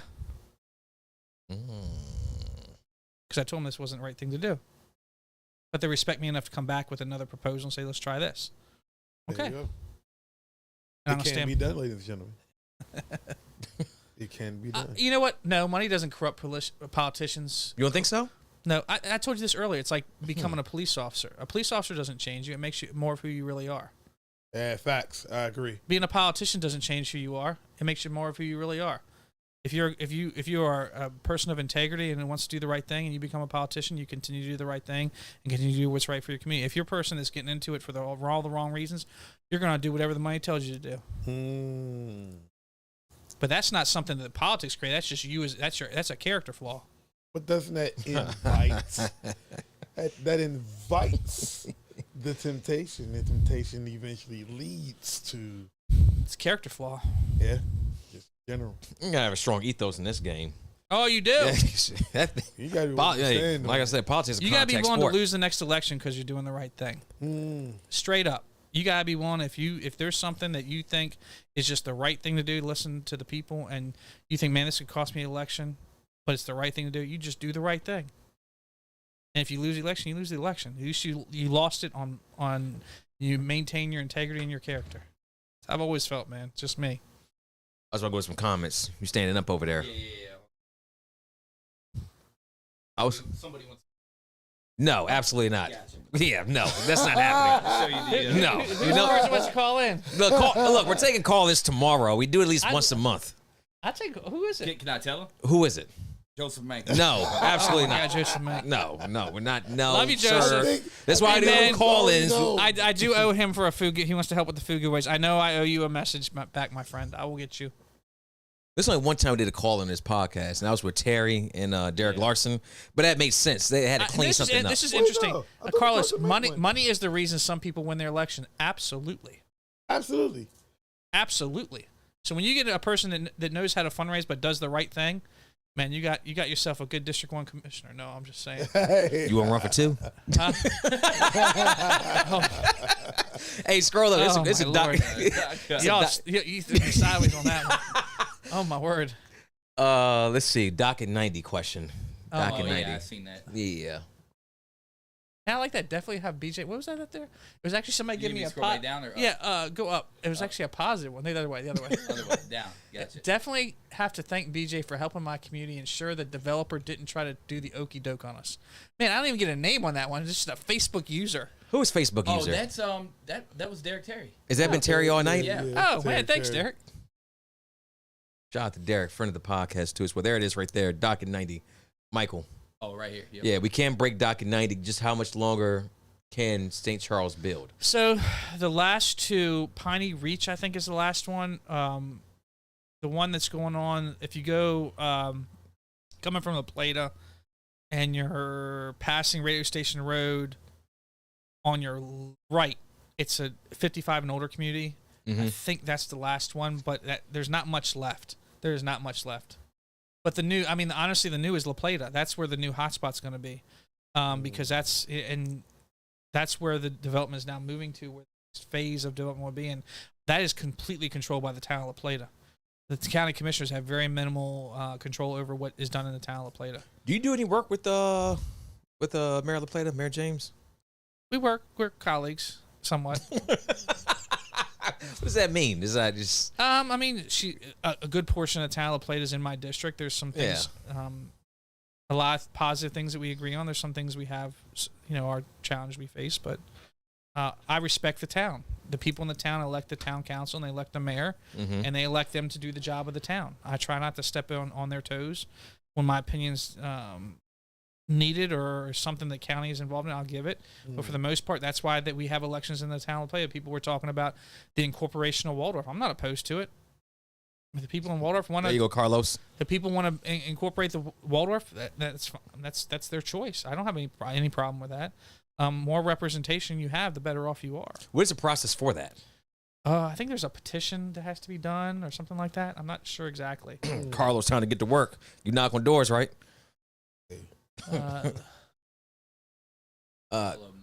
Let's see. Scroll down. Everything. We're all caught up. Yes, sir. Good. I don't think we missed anything. We're gonna start wrapping up here soon too. So if you have any questions, go ahead and drop them in here. Question. Go. You're the youngest commissioner on the board. Right. Where do you see your political future? He asked you this last time too. You asked me this last time, didn't you? He's trying to see if you get a crack. Hey, try to get me a crack. Go back and do my homework. You know, I don't know. My wife will lead my way. Governor of Maryland. My wife will lead my way. I'm gonna tell you, I really, That's a great answer. but it's the truth. My wife allows me to do the things I do, not like in a sarcastic sense, but between our family and our business, and just everything. My wife is the rock that keeps me moving forward, and I have to respect the fact that she allows me to do what I do. And I love serving my community. I loved being a policeman for 20-some years. I closed that chapter, opened this chapter up, and it is an absolute blast. I do miss the job I had before a little bit. I miss being a policeman. So, you know. We'll see. National did it for over 20 years. Yeah. A lot of friendships. But there's camaraderie. we have a really good sheriff. I like Troy a lot. I think he does a great job. We have some challenges in other positions, but I think I like to think I'm pretty effective as a commissioner, and I like to think that it's not about, you know, the level of service you're at, but the quality of service you're providing to the citizens. So I'm pretty happy where I'm at. What does your normal day for you look like, Monday through Friday for a commissioner? Obviously, you're working It's full my time. life. Get up about 5:15 in the morning, feed the cows, my cup of coffee, go through my emails. I usually have meetings set up just about every day. Try to get as much work done on the farm as I can. Tuesdays are almost always a meeting for the commissioners. I'm having a meeting with community members all the time. I mean, we had a meeting, I think it was 2 Tuesdays ago, and I got home probably about 7:30. I just got back in the shower. My wife was fixing supper, and she comes knocking on the door. Says she got like 5 or 6 Amish guys at the door. It's like pitch black outside. I'm like, oh. So I had to bring them into the house and sat down and went over their issue. But I mean, I'm gonna tell you, if you get out and see the people, they will and not just my district. My God, not my. You laugh about District 2. Can't tell you how many calls I field from that district, and you can get some more too as well. But I love helping people. So I mean, I'm a glutton for punishment, but I enjoy helping people. It's a lot of work. It's what you put into it. What you make of it. If you want to do a lot of stuff, you can do it. If you don't want to do nothing, you can just hide. Some people hide. Who? I'm not gonna say a damn name. Y'all set me up with that name thing again. Hey, I didn't lead you to it. I just. So I'm pretty sure I know your answer already, and obviously I'm off screen. But is it worth it? Yeah, absolutely is. If you want to leave this a better place for your kids and other people, I feel like I owe it to my community because I was born and raised here. I was educated here. My family owned a business here. I own a business here. I've been extremely blessed. And if you can't leave this world a better place, then what are you doing? And I've been gifted with the ability to be able to have a name that people recognize and elect me. Mm-hmm. And I think you use that for good things. And, you know, I can say that, you know, the hard part for the election was some candidates were really cool. We just had a little bit that we just didn't agree on maybe, or just people just wanted to run over. And then there's some that really are nasty and say things that just aren't true. And you have kids out there and just are ugly and say mean things. And you just like, that's not the type of politics I want here in Charles County. It's there's enough of that nastiness at the national level. Just keep it clean, man. Keep it to policy. Don't take an orange shirt and make it look like somebody was in jail. And it's hard. That's the hard part, is biting your tongue and just trying to keep focused on what you're trying to get done and not entertaining the nonsense. But sometimes nonsense elects people. We have a lot of people that get elected on nonsense. Names. The man's It's pretty friggin' obvious. I would say that. Make enough noise. Carlos Shaw's got to give it to you. One of the most responsive commissioners. Nothing to hide. Speaking of being responsive, how can people get in contact with you? How can they reach? bowlingg@charlescountymd.gov. Email me. My poor assistant. They wear her out, but she is wonderful. Oh, she's fantastic. I am surrounded by some enormously talented women. Do you know we have almost 75% of our executive staff, like executive leadership team, are females? Did you know that in Charles County? I did not know that. But I've dealt with them a couple of times, like with yourself and Commissioner Collins and others. Yeah, they're great. Yeah. I mean, we got some awesome. And the one thing over the last 4 years, we have created an awesome team. It is them. They do all the work. We guide the policy, but they do put in the hard work, and they do an awesome job. So. Hey, shout out to them. Yeah, they've definitely helped me out with a few things too as well behind the scenes as far as this podcast. So, again, we need names. What was weirdly specific? That was your last comment right there. Which one? You're not going to do it. I think people would know exactly if we kind of reiterate. The names from the last time they asked for the names. I asked for the names of people getting voted in. Oh, that one. Yeah. Oh. Weirdly specific. That's what she's saying. Weirdly specific. The irony sometimes, I just sit back and y'all are. What I say is the community is way smarter than people give them credit for. Oh yeah, way smarter. There's comment sections on it every single podcast, Oh, and that's just word. and that's just a small portion of what we have out here. So, love it, Nicole. We talked about that. It starts with the petition process. I think a petition process. Yeah, as far as the Mayor Waldorf municipality. I can try to find out and get back to you guys. I think it's a petition process. Yeah. To get it like on the ballot or something. I'm not sure exactly how it's done. I know Bowie did it. They actually made themselves their own municipality probably about 10, 15 years ago. So, worth a look. Any before we close out here, any endorsements you wanna give out, pass on, support for tomorrow, advice? Okay. Think on this one. David Hancock, my man. School board. Brenda Thomas. District 2, school board. Mike Lucas. That's at large, right? He's at large. And Hancock's D1. Yeah. Daughtery Washington. D3. Yep. And I don't know anybody. I don't know anybody before, so I really can't make a solid decision on that. Four. There's only 3 of them running. So, yeah. 2 of them are going to move on regardless. So, that's where I'm at. Now you want to drop names. Hey, ladies and gentlemen, we told you get them. When I commit, I'm committed to those. So those are good. Did I say Brenda Thomas? I said you did, yeah, you did. Yeah. She's a really good lady. I've known Brenda for a long time. You know, and what I'll say is some people aren't necessarily, and I'm not saying this necessarily about Brenda, but some people aren't necessarily the best public speakers, but they have a heart for the community and they really will work hard and do the right thing. Mm-hmm. And I think sometimes running for office is tough, man. It is really tough. Mm-hmm. And it is hard because, like you're talking about, just the clothes you wear, the things you say, the things people twist. People need. That's why these opportunities to get on a podcast like this are really good, because you see into the heart of the person that's running. It's not just about a picture or a snapshot on Facebook. It's about listening giant to the scissors with the ribbon. It's. I mean, literally. Key to the county. With the hard hat and yeah, the hard hat shovel. With the y'all are clowns, man.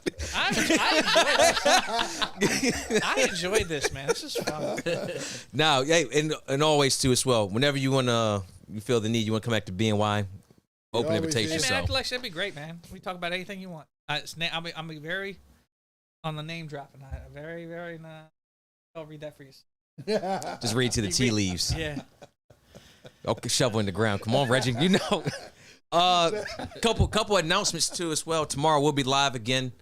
BNY election night number 2 of our election night series. Whenever it's election night, you can always expect BNY to be live for it. Special elections, anything of the sort. So we'll be here starting at, I think we'll start at 8:15. I know it's at 8:30, but we'll start at 8:15. And I think the results are pouring in at 8. So school board races, commissioner races, governor, all up and down the line. So we'll talk on it. Anybody sitting in with us tomorrow? Yes.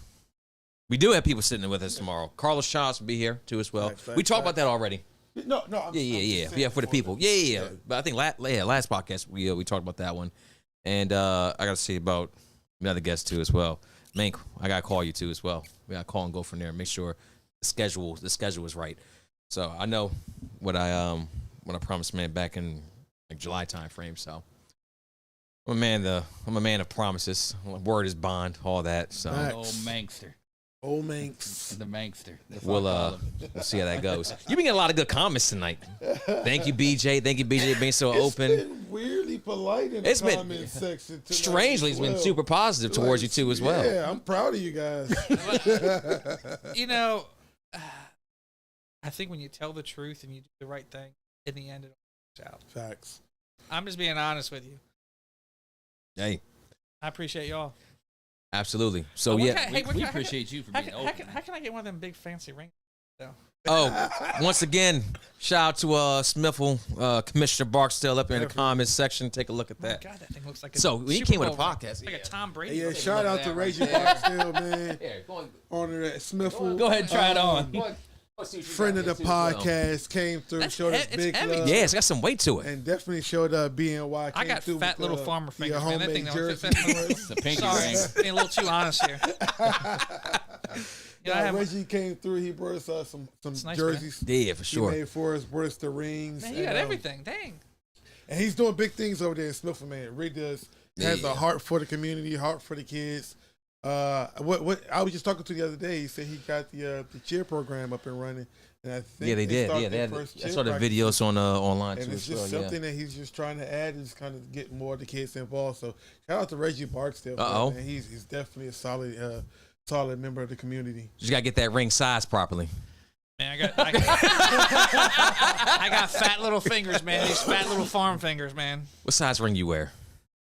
And don't say nothing, but I haven't worn a ring ever. Like even my wedding ring, I wore it like one You're night. a farmer. You're a farmer. Yeah. I mean, that's how I play it. Like it's I'm a kinda- mechanic. I'm just kidding, hon. I'm just kidding. He actually he dropped it down the drain years ago. Hey, look, what's better? You lost it down the drain or you lost it in the bale of hay? Which one would be a little yeah. bit more understandable? You feel Oh me? man, that's awesome. He Guys. said pinky ring.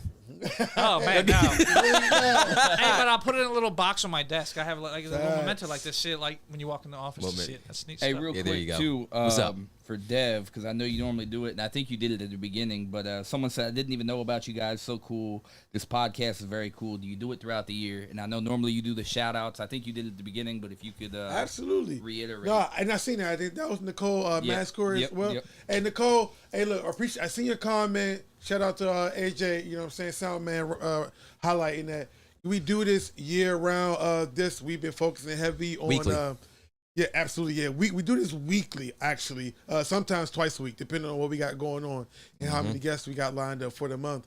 But it's year round. This we've been heavy on politics, you know, because we have election season and everyone's kind of running and campaigning. But we're always in the studio. And so again, if you missed the beginning of the program, that's why I always harp in the beginning of every podcast. Give us that Showtime love.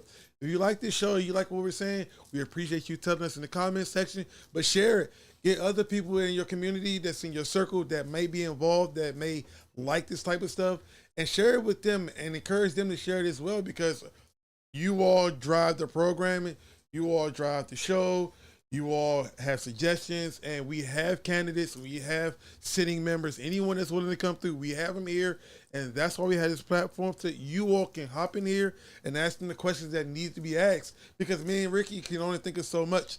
So I appreciate your input. We truly do. Bring some else. I would implore you next week or tomorrow. We'll be here tomorrow. Live tune in calls too as tomorrow. well. Bring a friend. Bring someone in. Encourage someone to sit in tomorrow and ask any other questions. You know what I'm saying? Or just kind of chime in and just talk with us for the night, because that's pretty much all we're going to be doing.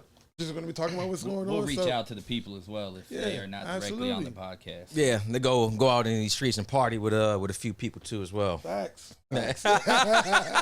Old Mankster can call in tomorrow too. I see something about the Yes. blue dog or something like the blue oyster. Like, The Blue Oyster. Blue oyster. The blue dog. That's Let me ask this before we get off here. Why is it called the Blue Dog and not the Blue Oyster? I don't know it. Can you put it on the mic? Because I don't know if everybody knows. The legend of the blue dog. You even heard that from Port Tobacco? No.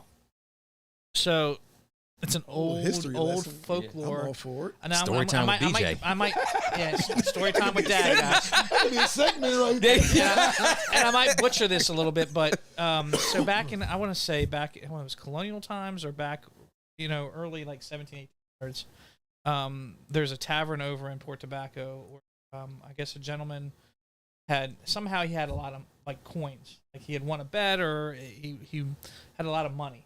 Okay.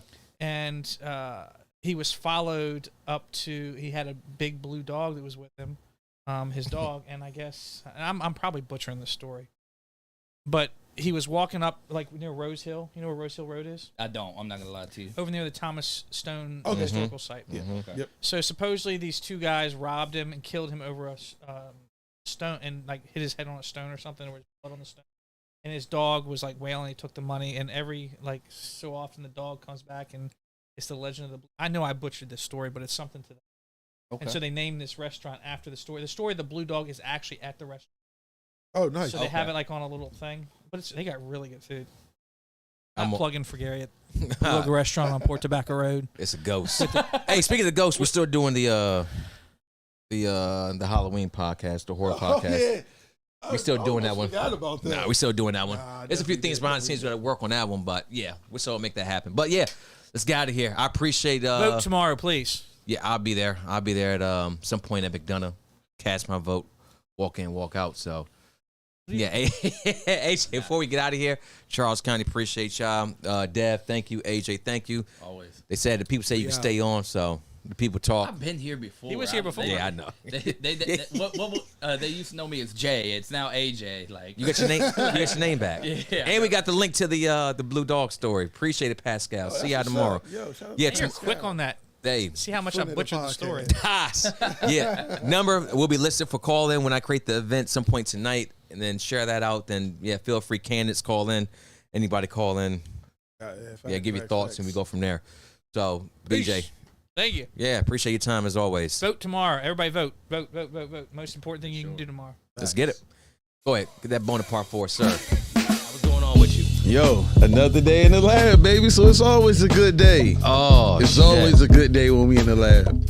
You want policing to be better in your communities? The best policing that you can that can happen in any community are people that's actually from the community and that.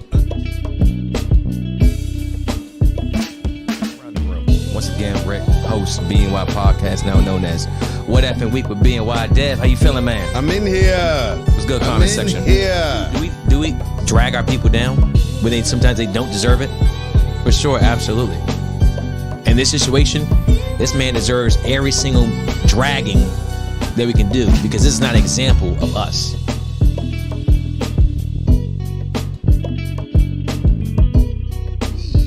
But you got the angles. You got the knowledge of the game, bro. This is where you're getting at the IQ.